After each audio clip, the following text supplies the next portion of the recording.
एक समय की बात है, एक राजा जो मिठाइयों का बहुत शौकीन था। राजा के लिए मिठाई उसके ही राज्य के सबसे अच्छे हलवाई के यहां से आती थी। रोज की तरह राजा एक दिन मिठाई खा रहा था। तभी उसने देखा कि उस मिठाई के डब्बे में एक मक्खी मरी हुई थी। ये देखकर राजा को बहुत गुस्सा आ गया। बात तो छोटी सी थी, लेकिन वो तो राजा था, उसके लिए ये कोई छोटी बात नहीं थी।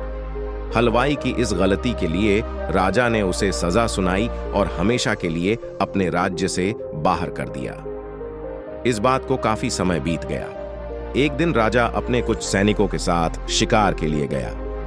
जंगल में थोड़ा अंदर जाते ही उन पर लुटेरों ने हमला कर दिया। लुटेरों ने सब कुछ लूट लिया और राजा के सभी सैनिकों को मार दिया। राजा किसी तरह अपनी जान बचाकर वहां से भाग गया और दूसरे राज्य की सीमा में पहुंच गया। कुछ देर में अंधेरा हो गया और वो राजा सुबह होने का इंतजार करने लगे। अगले दिन वो राजा उस राज्य के लोगों से मदद मांगने लगा, लेकिन दूसरे राज्य के लोग उसे भिखारी समझकर उसकी तरफ ध्यान भी नहीं दे रहे थे। वो राजा भूखा प्यासा एक जगह पर ही पड़ा रहा। थोड़ी देर बाद एक व्यक्ति उस राजा के पास आया और बोला, महाराज, आप यहाँ इस हालत में कैसे? राजा बोला, कौन हो तुम और मुझे कैसे जानते हो?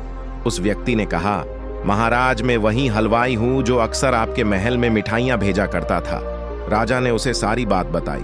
उस हलवाई ने राजा की मदद करी और उसे वापस अपने राज्य भेजने का सारा इंतजाम भी कर दिया।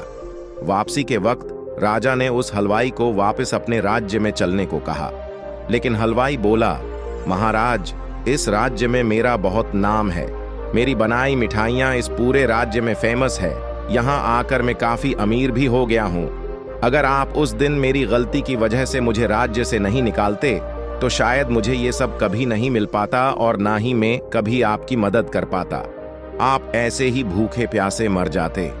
शायद जो भी हुआ वो सब अच्छे के लिए ही हुआ।